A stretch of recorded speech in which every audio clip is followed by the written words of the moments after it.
Good evening, everyone, and welcome to another Sunday Live. It's a bit of a rough start today because we will be a cozy group. When I was setting up the camera, for some reason my setup for the stream was gone and I had to do it quickly just before going online. So doesn't matter. I said I will always do the live streams no matter how many people are here. I saw in the chat that some people are here already. First of all, Conservator, thanks for being here again and helping me a bit with the moderation today. Really appreciate it. Hi, Katrina. I got your question. Hi, dude. Hi, Chatty Red. Hi, Asperger's Europe, and maybe some others. They're not showing immediately every time. But it's nice to see some of you even with what's going on today. I hope the stream is okay. For some reason, YouTube is complaining. Although I used the bitrate they want to have. Bathrobe and house shoes. Dude, no, you won't see me like that on the video. It's bad enough that you have to see me at all, I guess. But first of all, just a quick recap of yesterday. I can't let it go. I don't feel hate, but I really feel sorry for that guy. The German song yesterday on the Eurovision Song Contest, it's a fun song, but it's not a song that fits in there. And I said that before already. It's a fun song, but nothing that fits into the Eurovision. And so Allemagne 0 point was not too unjustified, I must say. Even for a very nice guy with a fun show, as I heard and read in a lot of British newspapers, they all didn't get the thing with the fingers on stage. So, by the way, if you do that like this or that, it's not an insult in Germany, by the way. Even if she turned around, it's not an insult. But the one that happened in between is. That's the German version of that. And it was just fun. And I know there are a lot of conspiracy theories coming up again because of the UK result, because they twice got 0 point. It's, well, Jenrik's performance was at least fun, but the pitch of the UK performance, no, they both deserved their places. Seriously. And so, I like the show. I would have preferred if the guys from Iceland, who unfortunately caught COVID before the show, would have won. But all the songs out there were great. And so I had to comment on that one. You have to live with that. I love the Eurovision Song Contest since Gildo appeared in Birmingham. That's since when I'm watching Eurovision Song Contest again. So, but you send in questions for today. Not dealing with the Eurovision Song Contest, but with Brexit and Europe, and unfortunately COVID. And the first one is from a colleague. I haven't seen him in the chat yet. Big Marsh Studios. He's a nice guy and showing up regularly in the comments as well. And I told you already, visit his channel and have a look at his videos. And he sent a question. He was the first to send in a question. How concerned should Europe be with the rise of the Indian variant in the UK? And of course, we have to be concerned with all the variants. But in this case, the German government already gave an answer. You will see that in my video tomorrow at 6 p.m. CET. The German government made some decisions about the risk level of the UK. And there it shows how much Europe has to worry about that variant. So I will not say too much about that today because I made a video about that for tomorrow. And you will have your answer completely there and a bit more, not vocally. For heaven's sake, I was doing a lot of work in German today and suddenly my English is gone. Well, you know what I mean. You will get more details tomorrow about the reactions of the German government. But one thing is for sure, we don't want to get that variant spreading wildly in continental Europe before everybody is vaccinated. I just saw he's more like a child.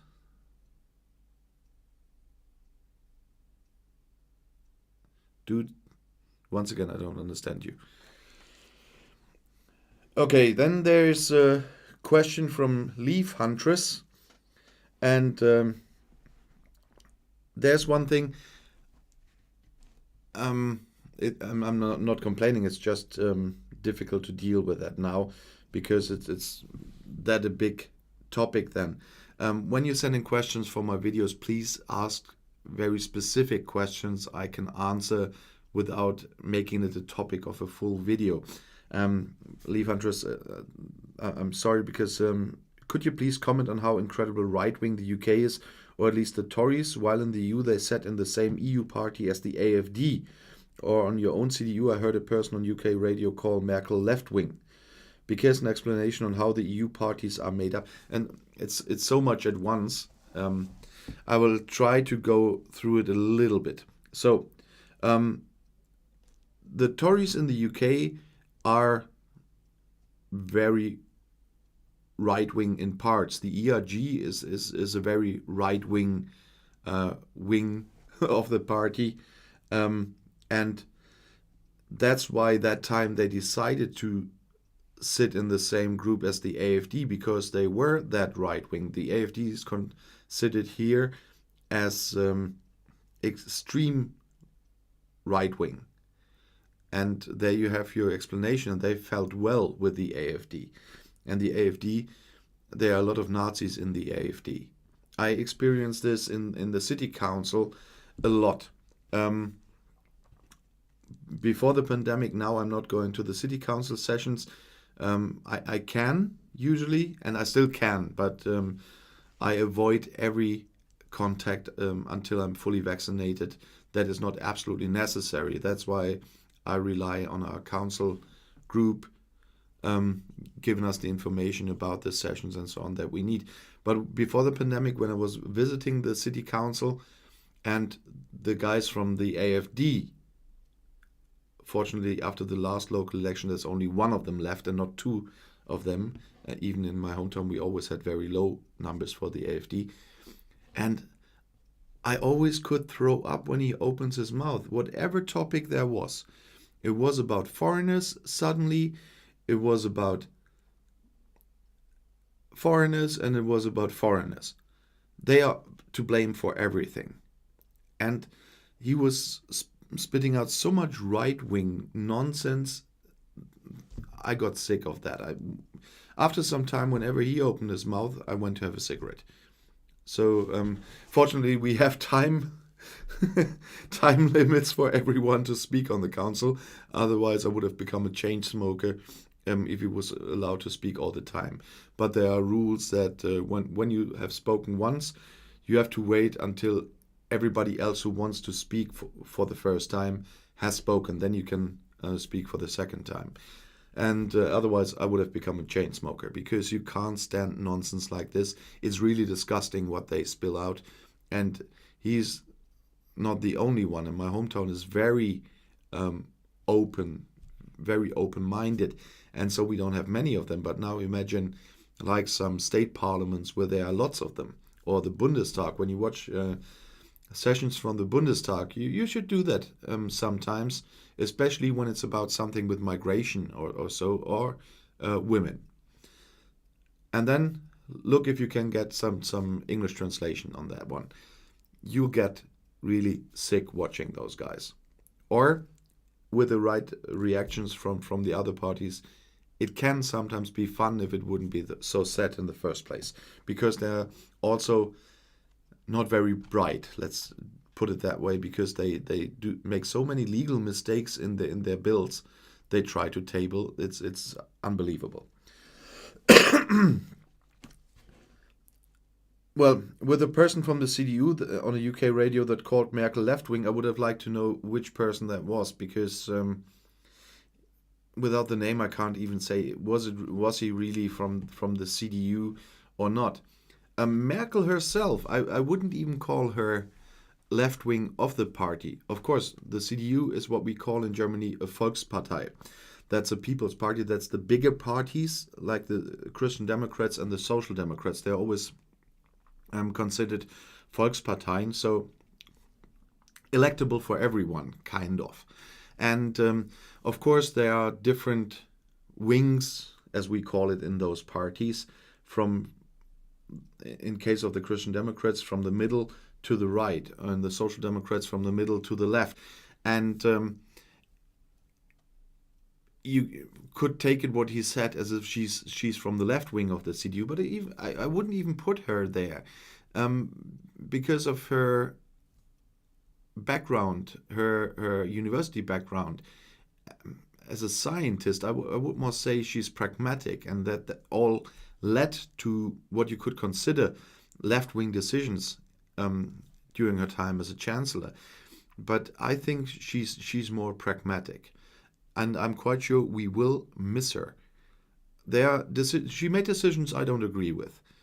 There's no chancellor with whose decision I agree all the time. But there were some very important things, especially internationally, where we will miss her. I'm quite sure. I have every trust in Armin Laschet, for example, that he can fill that role. But we will miss her and her experience and her standing internationally.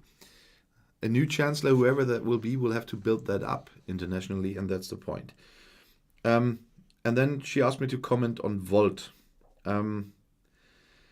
Especially because right here we are in the border region with the Netherlands, and my home state also has a border with Belgium, and Volt are bigger in the Netherlands than they are in Germany, or especially in my state and in my hometown. I had some, and conservator, you will not agree with me on that one, if I remember correctly. I had high hopes for Volt when they first appeared, and I heard that they are looking for solutions from all over from Europe for certain problems. That is something the EU does at the moment. It started with the German presidency, and it's happening with the Portuguese presidency as well. They're looking for real-life experience from all the member states to see how best to deal with certain things. And I thought Volt was going that direction. But since they joined our city council for the very first time, and then immediately joined a coalition that has no majority, by the way, because one of them from the Social Democrats of that coalition just left and joined the CDU because he couldn't stand anymore what was happening there. They are running kind of a majority here, which was a majority, now it isn't, that is so ideological. There is no common sense in there. And that's where I lost all hope for Volt, I must say, because of personal experience now. Before I had this experience, I agree. Yeah, conservator, you voted Volt. I thought so. I thought I remember that correctly. Yeah, that might be different in the Netherlands, but since my personal experience here in my hometown, I don't wish them well in the elections anymore. Because if we get more of that in statewide or nationwide, I would really be worried. I'm sorry, conservator. In general, the cooperation between my home state and the Netherlands and my home state and Belgium is great. We have a lot of Euregio, it's called, Euregio. This is the regions, the European regions in the same area are working together. I said that in another video. My mayor already for one day switched places with a mayor from a Dutch city.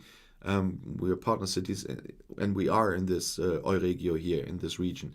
And the cooperation, there's a lot of cooperation, and we're intensifying that cooperation, and we get a look at each other's best practices as well.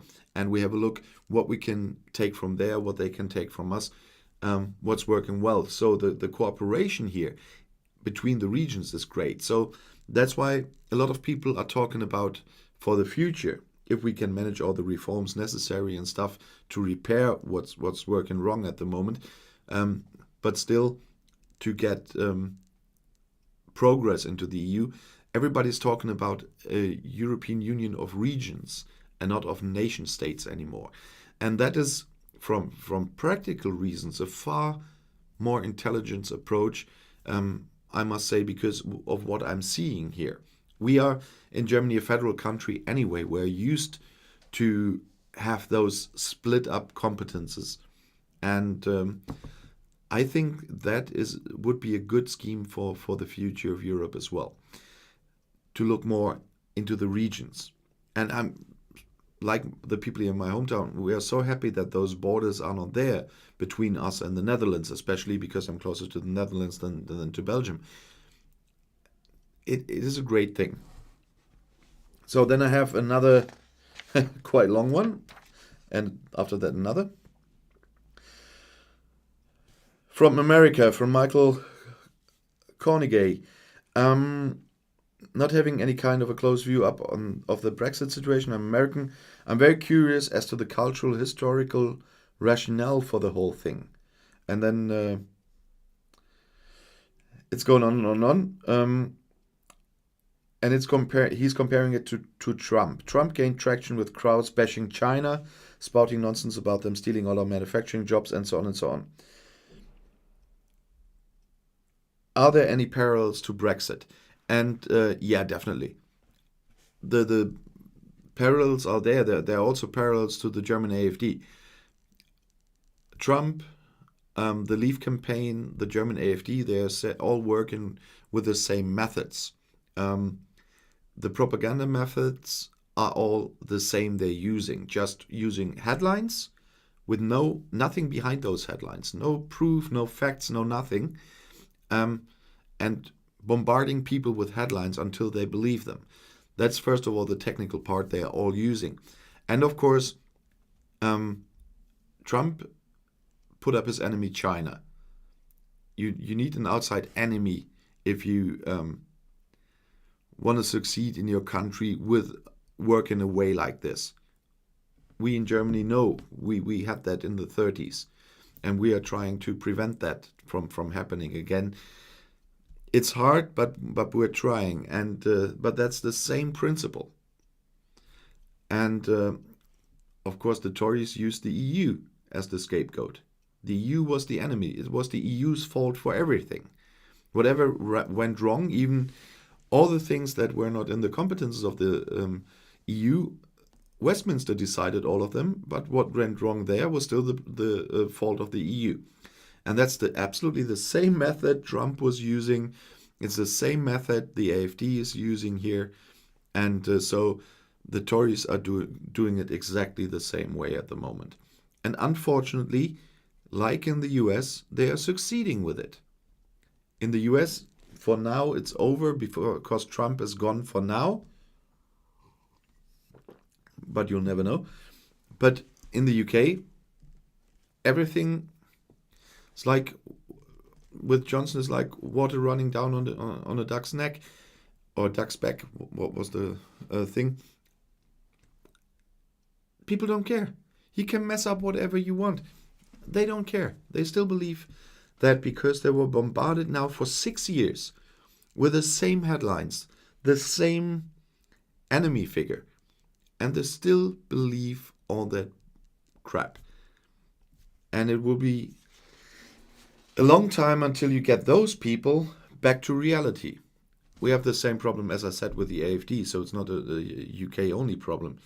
We have people, especially in Eastern Germany, who fall for that nonsense. There are explanations. I'm not anti-Eastern Germany. There are explanations, especially with people of a certain generation that never really experienced democracy like we did. I grew up with democracy. They didn't. And so they are probably easier to, in some cases, to influence like that. And that's why they are trying to get more traction in the East, and they are failing a lot in the West. And I can talk, I'm in a city where the AfD doesn't even get the 5% you need to get into the federal parliament. And I'm sure in September they will not reach that either. I hope so, at least. Water of a duck's back. Thank you, Igor. By the way, there are some new visitors So let's have a look who's come as well. Kathy Doyle, good evening. DB, Igor, Jamie, Christian Kruse. Hi, Mark. Oh, Christian. First of all, going back to the Eurovision I started with, I was really sorry about the Danish song.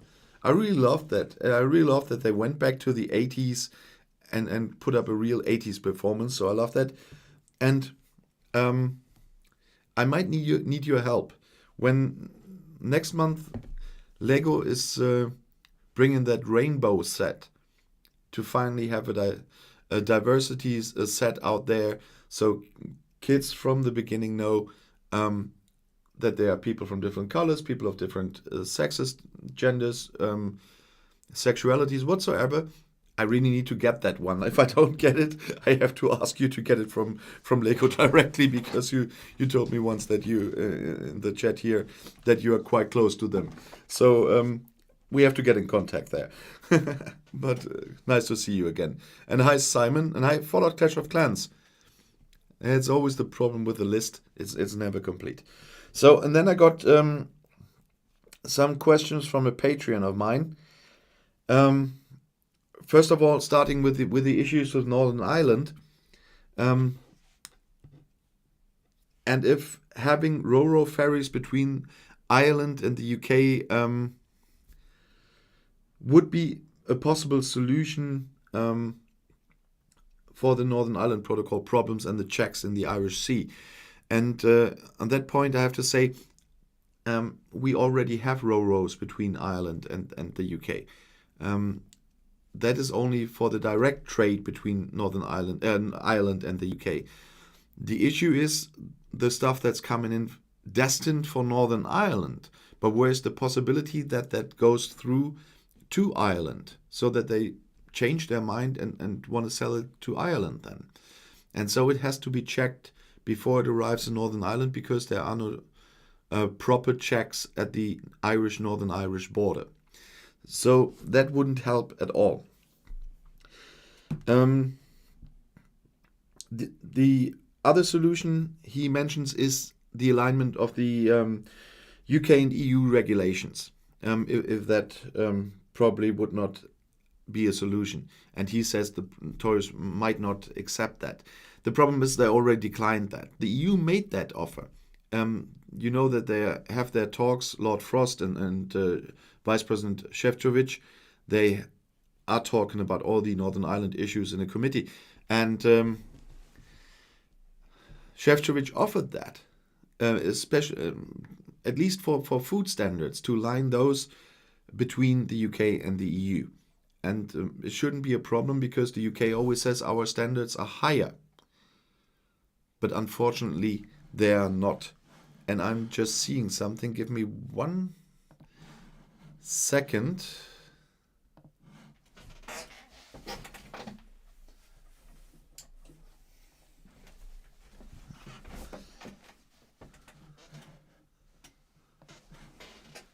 So lighting should be better now, because when I was so confused because my stream setup was gone, I forgot to turn on all lights. That's when you get panicking because the setup is missing. I don't know why that wasn't saved, but everything's working fine now. Hi Joe, by the way, I've just seen you joined. Hi Tulu, greetings to the other side of the Atlantic. So, but we were at the alignment of the regulations. The EU offered that because 90% of the checks in the Irish Sea would be gone. They wouldn't be necessary anymore. And so a lot of trouble, a lot of costs would be gone, but the UK government declined that. They didn't want to have that.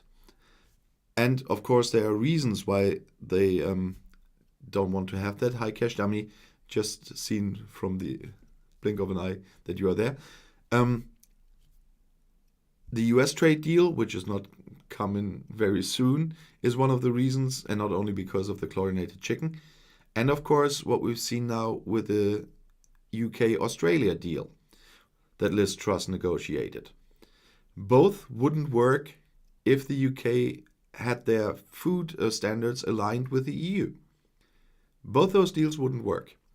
And that's definitely the big reason why they still accepting all the troubles and all the costs for the companies in Northern Ireland, because they want something different in their trade deals. Although the Australia trade deal, when I remember the figures correctly, it was, I guess, a deal about 500 million pounds or dollars. And that's worth that companies pay millions and millions in costs at the borders. And most of that 500 million goes to the Australian side, not to the UK side, by the way. So, no, that wouldn't be a solution as well. And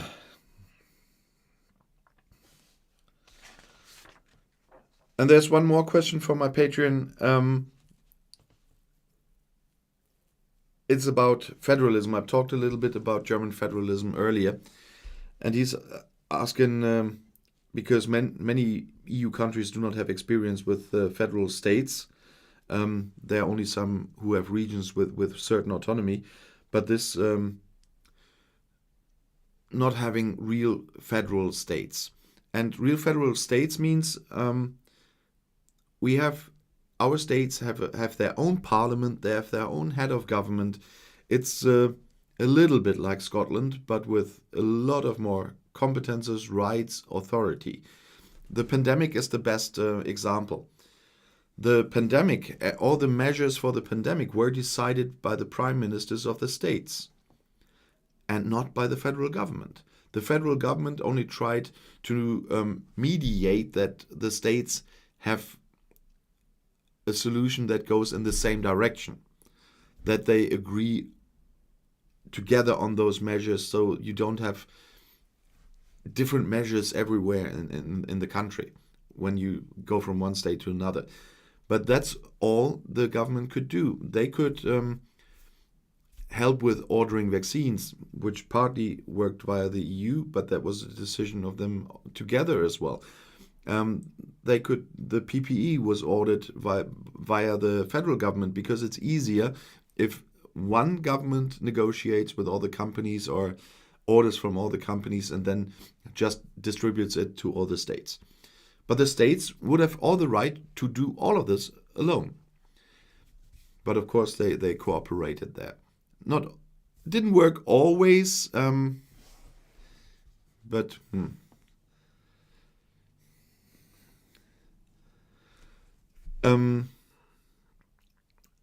the other thing is, because somebody asked, most of the heads of government in the states are called prime minister. Ministerpräsident in Deutsch. There are a few, because it's only city-states, like Hamburg, Berlin, they are the first mayors. But they are still de facto prime ministers of their states. And they have senates instead of parliaments, but it's just a name thing. In the end, it's state parliaments, and they make a lot of those decisions. Police, except the border police or the federal police, for certain things, is a complete state thing. The federal government has no say there.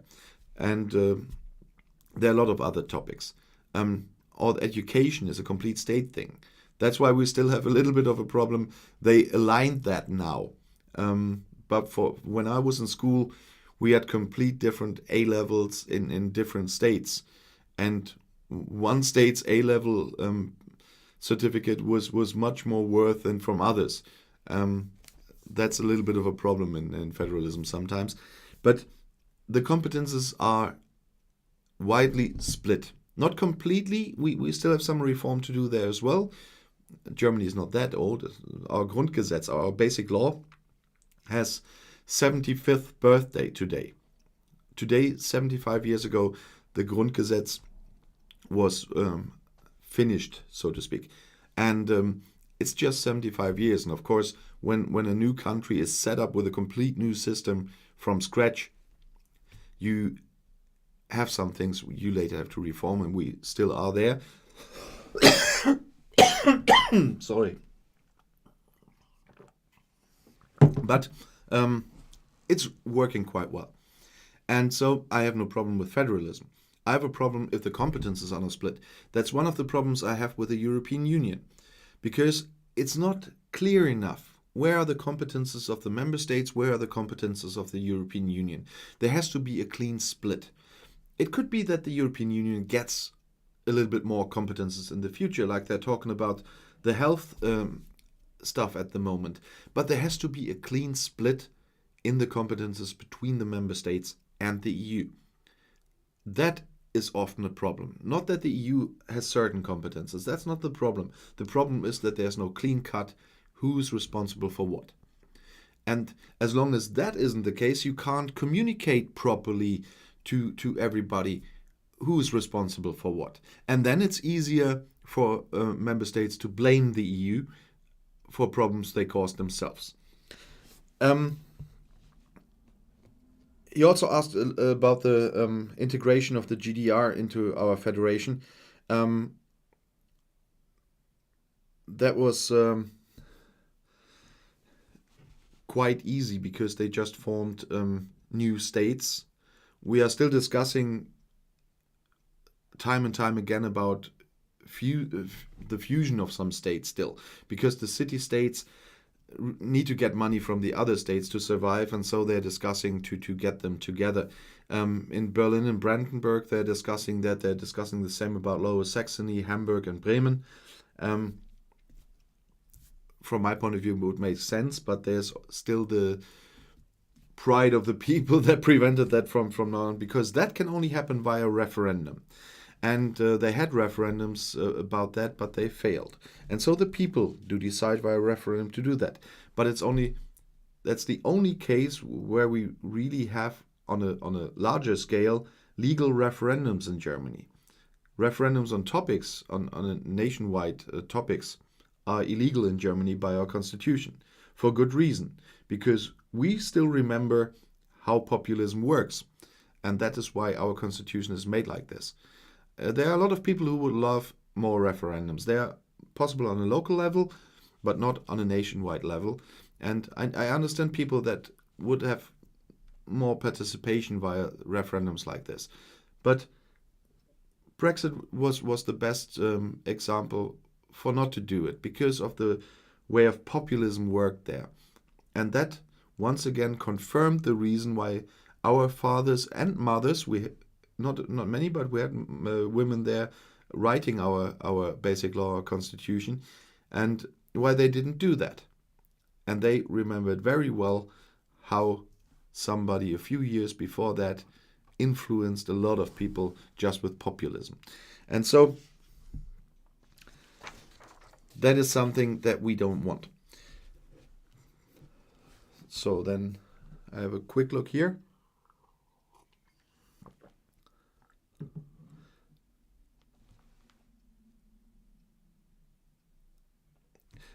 Cthulhu, no Saxony before marriage. You have to explain that one. No, I know that one. I'm using that with a friend of mine, but my answer always is, well, you are married.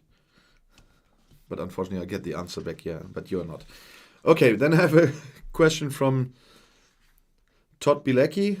Does substantial press coverage and public debate about EU seem to revolve around accepting versus rejecting the EU project rather than proactively improving it? If so, why? First of all, press coverage is a problem. The number of people reading the normal press, as we would understand it here, is getting fewer and fewer. And the coverage of the EU is very limited. That's one of the problems we definitely have with the acceptance of the EU, because people learn not very much about the EU and what's going on right now. If you watch my Outside Views Europe channel, every second day I bring some details about what's going on in the EU at the moment under the Portuguese presidency. I'm absolutely sure that at least 99% of the people never heard of what's going on there and all these things that are happening there. That's always only something for very interested people. And yeah, that's a problem. And some right-wingers time and time again start to attack the European Union like the Tories do. The AfD now got in their program again that they want to get out of the EU, but that was kind of an accident because the majority of that party conference was suddenly from the extremist right-wingers, and they got that through. Nobody of the others wanted that, but they had the majority, and now it's in their program, so the manifesto. And but that will not happen. Germany will not leave the EU. Then I have a question from Philip Hall. I would like to know who benefits from Brexit.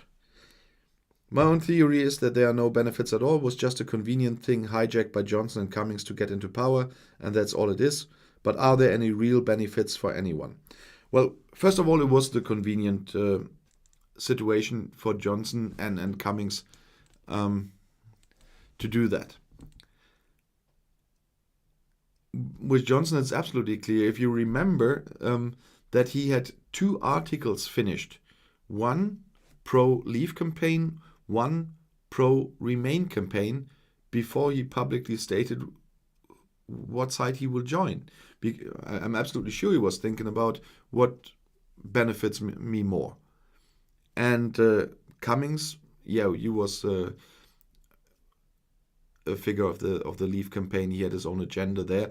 Cummings is going to be very interesting on Wednesday, as I learned, because then he's talking to MPs of the House of Commons about the actions of the government in the first phase of the corona pandemic and how much they didn't do and how much harm they caused. That's going to be interesting on Wednesday. But let's get back to the Brexit benefits. The only Brexit benefits so far, there are Brexit benefits for a small number of people. Because from 2016 until now, if you are someone who's quite rich, who can afford to play with the money at the stock markets and play with currencies, you could have earned a fortune until today. The pound lost a lot since the referendum. I always hear the Brexiteers telling us, but the pound is climbing, it's 115 now. When I was living in London, it was 170 or something. And in 2016, it was 145, I guess, or before the referendum came to an end. And so the pound quite dropped since then, and it hasn't recovered yet. And you can make a lot of money with falling currencies. And if you know that, or if you think that, and if you, on the day of the referendum, when the results came out, they knew all the troubles we have now with Brexit. Everybody who wanted to know knew what was to come, how difficult that's going to be, how complicated, how many extra costs for trade, and so on and so on. And they all knew about the non-tariff barriers that will be there even with a trade deal. And Johnson knew that, and even if he lied on Christmas Eve that there will be no border in the Irish Sea, there will be no non-tariff barriers, he knew there will be non-tariff barriers. Everybody knew who wanted to know. And obviously some didn't. So yeah, there were some rich people who got even richer now because they knew how to play that game. Then KFHROE, no idea what that mean names, by the way. Send me several questions. First of all, according to Phil, to sell a product tariff-free from the EU to UK, it has to be made at least 50% from components from UK or EU. But he says, reading the TFA, only components from UK counts, not the ones from EU, and you seem to agree with me, don't you? Can you confirm it and eventually get in touch with Phil for a correction? Well, Phil, I don't know if Phil said that.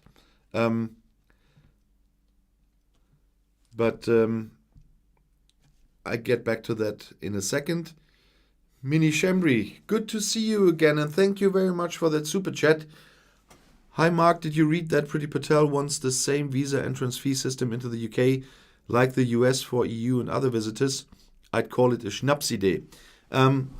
No, I haven't read that yet because I haven't prepared my videos for tomorrow yet, because I had to prepare a little bit more for another channel today. I'll tell you about that later. So I will definitely read that tonight, if it's in the German media already. I'm always trying for my videos to avoid the British media, of course. I get all the background information from there too. I want to know who is spreading what. But for the information I try to hand over to you, I look into the German media, because I want to tell you what arrives here. Of course, I have much more background information than what you find in those articles. But I want to give you a picture, of course, as well, what is seen from Germany and or from France sometimes. But that's why it's called an outside view. But of course, I do read those articles, and I haven't read that one yet, but it will be probably with the ones I'm reading tonight. Will be a long day today, but tomorrow is a bank holiday in Germany, so it was a long night yesterday because of the Eurovision, and tonight going to be a long night for working. At the moment, I do have a 7-day week, so I'm working on bank holidays as well. But we're still in the pandemic. I didn't have my second jab yet, and our beer gardens are open. So much about the Schnapsidee. In a few weeks, I'm going to have a Schnaps again, mini. But I'm not going to the beer gardens until I had my second jab, and 2 weeks after that. I just don't want to take a risk. And I have to meet some people, which is unavoidable. And so I drop all the other occasions which are avoidable, so we have no risk there. And I'm already, unfortunately, suffering from long COVID. That's one of the reasons for my coughing in the videos when I'm talking too much. I had my lung capacity test last week and have some more tests next Wednesday. Even if the infection is not bad, mine was child play. What comes after that? If you're not that lucky, it's really shit. And so take care of yourself and see to it that you get vaccinated when you're offered it, and stay safe until you are. And then still behave properly so the others stay safe. But we're at the tariff-free stuff from RE. Well, first of all, there is no general limit with 50% or something. The TCA, the trade agreement, contains a full list in the appendix of percentages. It can go to 65, it can go down to 45. It's for the class of goods, for the type of goods, it's different. And there are still some transitional periods, for example, for cars at the moment. But one thing is true, to have it tariff-free and to count for this percentage, it only counts what is produced in the EU when it's sold to the UK, and it only counts what is made in UK when something has to be sold from the UK to the EU. Because as soon as something made in the EU arrives in the UK, after it was sold to the UK, it is not regarded as made in EU anymore in terms of this tariff-free stuff. So you're right, it only counts if it's made in the UK for this percentage. If they buy 80% from materials they just put together in the UK and they buy that from the EU, it still doesn't help. The percentage only counts for made in UK and not assembled in UK. And well, I don't have to go and tell Phil. I think you will have put it in the comments if he said something like this. I haven't heard him say that, but I can't watch every video he made. But if he did, put it in his comments, because that's the way it is. Hi Valerio, thanks for that super chat. Hi Mark. Do you think that Boris will have real legal problems with all the ongoing investigations? He still looks popular in England, not in Scotland. Yeah, not in Scotland is true. I think Merkel is more highly regarded in Scotland than Bojo. With all going on at the moment, and the people, how the people behave in the UK, no matter what they hear about Boris Johnson, I don't know. If he will have legal problems, I can't tell you. I'm not a UK lawyer, so I can't say in the last detail if it is really something illegal he did or only something unethical. He got away with a lot of unethical. If it's something illegal, it means he'll be sentenced in court. That is something even Boris Johnson cannot survive as prime minister.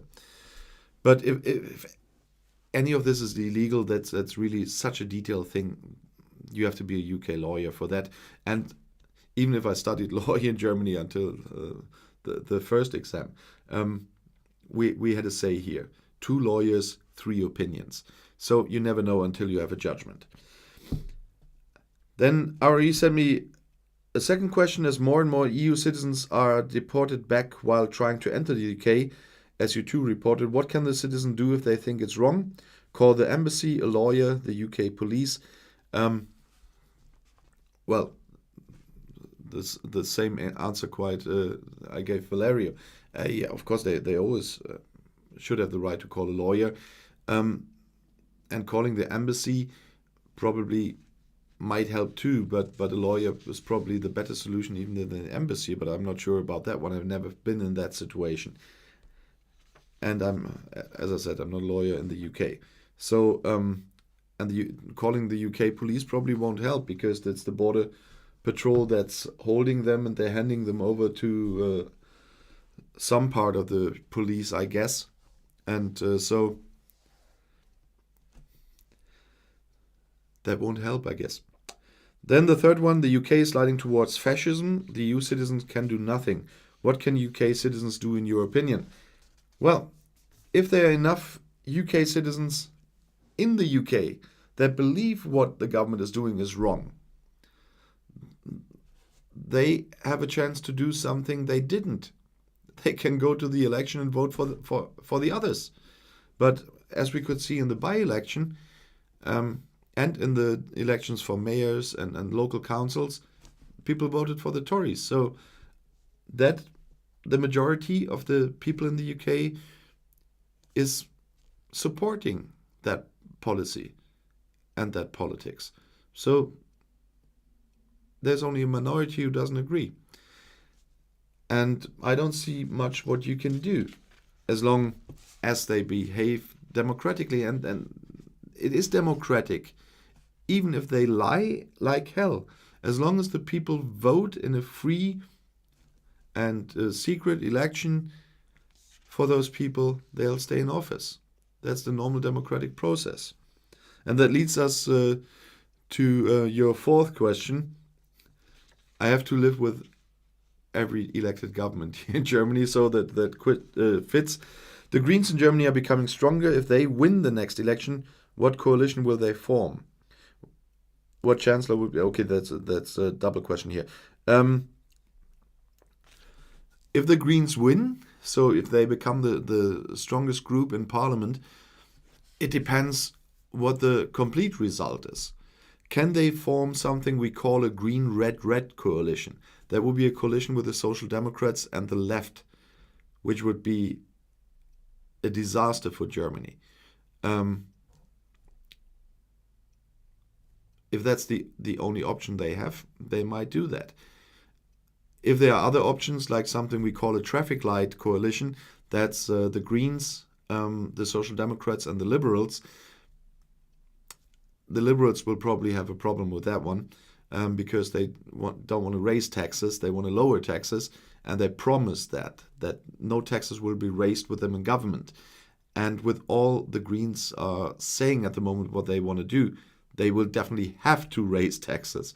So that won't work. And I'm not a member of the Liberal Party, but I trust Christian Lindner, that's the head of the Liberal Party in Germany, that he will keep his word there.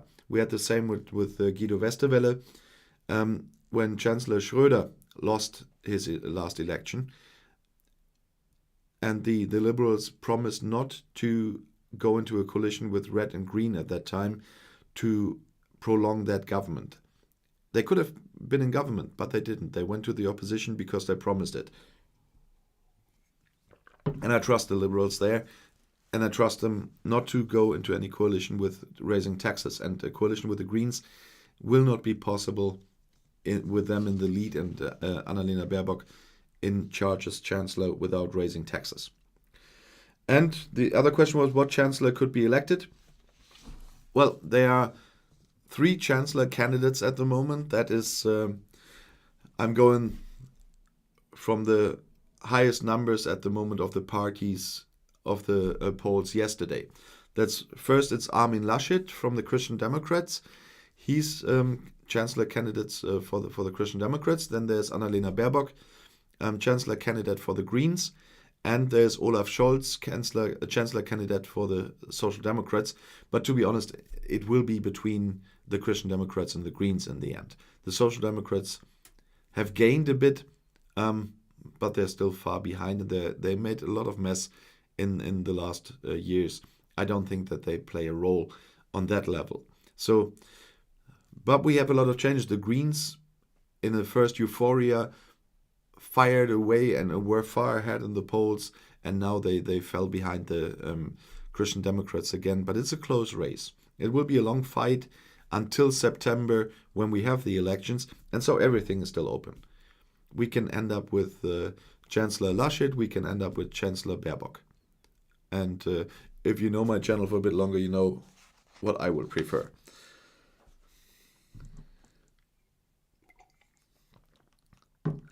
So then there's a question from G, just G, and I thought Madonna, and so it was a nice one, or Chair, but just G. Does the EU have a Europe-wide law or regulation on advertising, especially on something like puffery? If not, why not? And who can ask the EU Commission to introduce one? No, against something like puffery, there's not. There are EU-wide laws against false advertising for products. So if you make certain promises for products that are just not proven, that's enough for those advertisements to be forbidden. But of course you can't forbid something like puffery, because you mean especially that they exaggerated the benefits of Brexit, that they painted all those unicorns in the sky instead of telling the truth. You can't deal with that by law. It's really bad that this happens, but first of all, that's part of freedom of speech. They're not selling anything where you have to protect the consumer, for example, with false claims on products. But in this case, in a campaign or whatever, those promises, you can't stop that by law. That would harm freedom of speech that badly that it would be a wrong way to do, even if this harms us when people fall for that nonsense. And it caused a lot of harm in the UK, I know. But it's not allowed in advertising for products and services. There are EU-wide laws against that. You wrote that there's no law against that in advertising for products, as I understand it. That would be forbidden in the EU, and it was in the UK as well when they were a member. But just puffery, nah. You can't forbid that. That would go against everything of the human rights, I guess. And it's a human right to make your own mistakes as well. If you fall for that crap, you made a mistake. But false promises by politicians, no, you can't do that. And the second question from G. What are your thoughts on the Daniel Morgan controversy? And could something like this ever happen in Europe? I don't know if everybody watching knows about the Daniel Morgan controversy. Daniel Morgan was a private investigator who was killed in the 90s. And how do I make this short.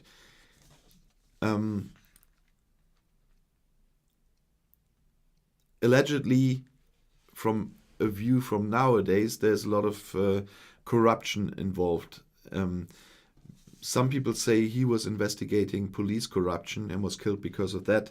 From the police side, there was allegations that he was investigating drug dealers and they killed him. There were suspects, but the courts let them go because even the court then said, there's so much corruption going on here, we can't sentence anyone.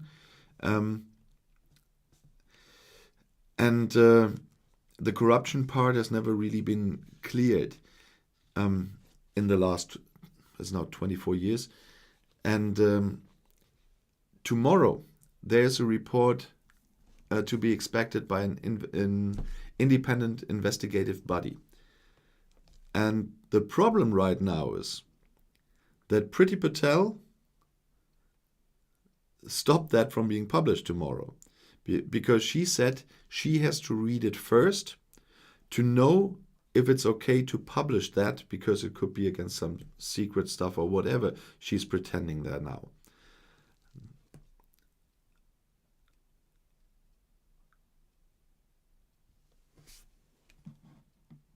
Mini, I'm out of sync. Is anybody else having that?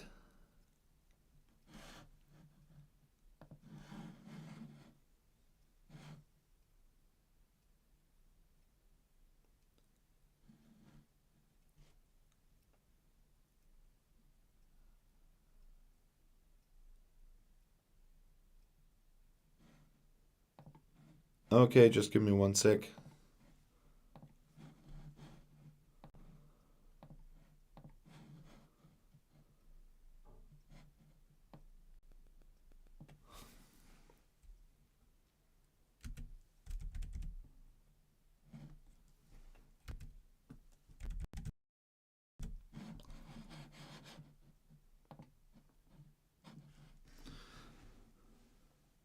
Okay. Is it better now with the sync, or is it still bad?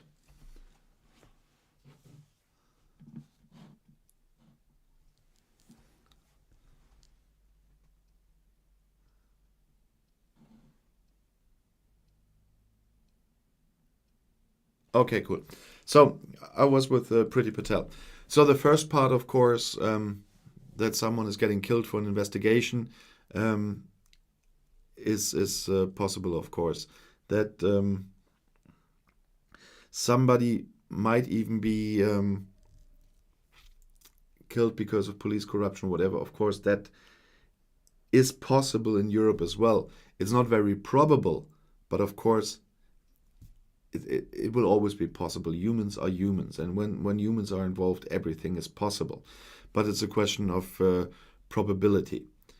And but the Priti Patel part, if our Home Secretary would try that stunt, he would be facing a parliamentary investigative committee for just doing that. And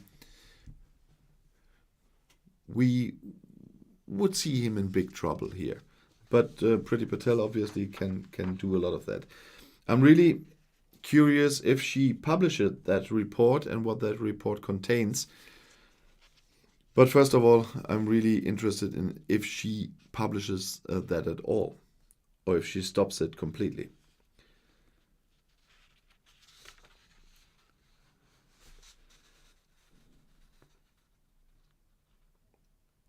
And then you put in a little bit too many questions in one sheet there.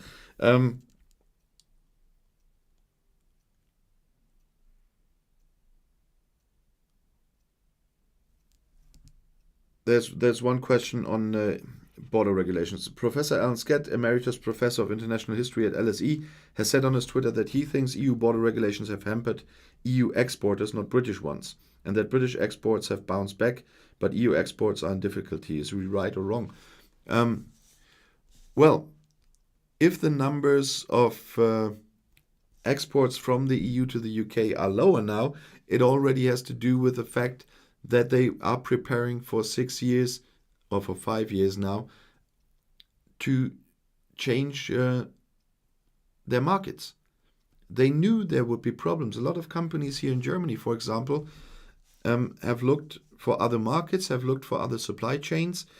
And so it was to be expected that over the years, the amount of exports to the UK were going down anyway, long before the transition period ended. And the other thing is, the EU exporters are not in that a big trouble right now. The British ones have been harmed more because the British don't do their checks yet. If you remember, Boris Johnson shifted all the checks back and is not really checking anything. If you export from the EU to the UK, you can just drive through at the moment. So that's not the big problem. So of course, the damage is for the British ones, much more than for the EU ones, because on the EU border, everything is going to be checked. You have to have all certificates. If you have trucks full of different cargo, you have to have tons of certificates, and so it's harder for the British. And of course, Katrina, I think you have been waiting for quite some time now. I have your question too, but it came in last, so that's why I'm answering it now. A question on vaccinations. A lot of people in the UK have been calling for a ring vaccination strategy to curb the spread of the Indian variant. So she means that places like Bolton and Glasgow, East Renfrewshire, will be vaccinated first. I don't think that would be a good idea, because if you vaccinate there now where the Indian variant already is, you might vaccinate a lot in vain, because if you vaccinate them on the same day they get infected, the vaccination will not help. You need a week even with the first jab until you have anything like 75% of protection. And at the same time, you might spread it to other places as well. Now you have it in those places, so you have to see that you can get everyone vaccinated as fast as possible, what we are all trying to do in all the countries in Europe at the moment. And I'm not a doctor, but you asked me personally, so I think it would be wrong to just concentrate on these areas. You can, of course, if there are still vulnerable people, you should see that they get vaccinated as quickly as possible. But from the amount that has been vaccinated yet, I think the vast majority of the vulnerable people should be vaccinated by now. It is in Germany, and I expect that to be in the UK as well. Because from next week, in 2 weeks, there will be no prioritization of the vaccinations in Germany anymore. Anybody who wants can go and get an appointment at the doctor to get a vaccination. So the priorities are completely dropped now from June 7th. And so that is the way we have to go. They spread the time, they made it a bit longer until you get your second jab, because of all the experience, the Israeli research especially, because they vaccinated a lot first. We know that it's best. In my case, I get vaccinated a second time after 6 weeks. In the beginning, when you got BioNTech, you were vaccinated again after 3 weeks. Now it's 6 weeks, so I have to wait on those until 6 weeks are over, then get vaccinated for a second time. And then I have to wait 2 weeks until it completely covers me. And that's when I will go to beer gardens again, which are open already here. In my hometown, we have a incidence of 17. Here the beer gardens are open, the pubs will be open on the inside as well. You can go shopping without a test, and so on and so on. So that's a really nice thing. But as I said, I play it safe. I will wait until it's just a few weeks. I have to wait until the beginning of July, and then I'll go and have a beer with friends. Of course, not that extensively as I usually would at this time of the year, because we would have a lot of big events now with 1 or 2 beers. And that's not happening this year, at least until September, I guess. And then it should be fine. And when you're vaccinated, you still have to wear a mask, you still have to keep a distance, because there's still a small chance that you can infect somebody else. So keep that in mind. Christian, what about the crisis in Sweden? They have asked for help from Norway and Denmark.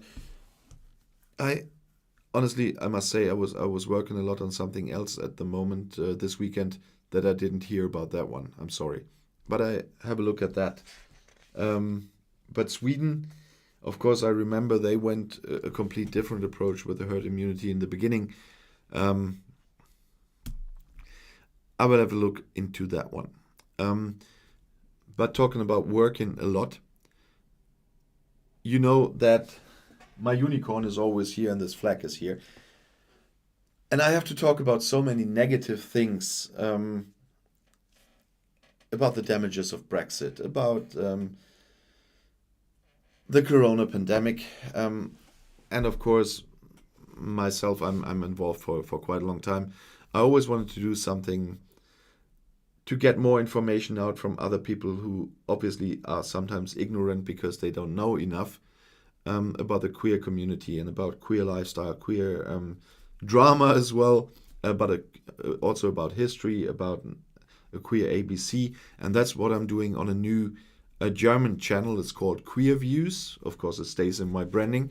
And for those of you who at least understand German, from tomorrow on 12 p.m. CET, I'll have the first new video for that. I uploaded 2 old ones that were on this channel in the beginning when I was doing it in 2 languages, but they belong to a queer channel as well. It's fun. It's one game and one interview with people from a very good institution here, because it's the KCM, the one some of you donated money to when Simone was my guest on my channel. And I played a little game with 2 of the people from the board. Maybe have a look. It's called Stadt, Land, Fluss. And if you ever heard about that game, in my version it's Stadt, Land, Politik. So it was a bit of fun. It was a very early video of mine when I started with YouTube, so the picture quality is not that good, the sound quality is not that good, but it's still fun, and so I still uploaded them to that channel because they are part of what I'm trying to do in the future with that channel. Hopefully with a colleague. I'm talking about that at the moment, and you will get a lot of good information there as well if you understand some German. I will, with all the work on all the channels, I will not have the time to write the captions. That's always a problem. Writing those captions, that's really tough work. Otherwise, I would love to do that. But the automatic ones, I tried that on another channel for English viewers that would have loved to understand that. They just don't work. They are so bad that I'm not really thinking about using those. At least I won't turn them on purpose because they're really that bad. But I know some of you do speak or at least understand German, so have a look. Conservator, maybe you understand a little bit. Christian, you're all neighbors. I do understand a little bit of Dutch at least. So if I watch Dutch television, I do understand some of that. And maybe it's the same for you. So I would love to see some of you on my new channel, Queer Views, the German channel. And for today, I think, oh yeah, it was long enough for a live stream. Sorry for the bumpy ride again. Sometimes live streams are always a miracle. Sometimes it works without the delay of the sound. Today it didn't again. But thanks for all the super chats that came in. Valerio and Minnie, I really appreciate that, and I hope the lighting was better now. I tested something else for today, so if you want to comment on the lighting again compared to the other days before, and the lights and the glasses, I'm looking forward to your feedback there. But for now, have a nice Sunday evening. I hope you join my channel again tomorrow morning when the next video is due. And if you haven't, please subscribe to my channel if you want to stay informed. I'll see you on my next video, or latest on my next live stream. Auf Wiedersehen.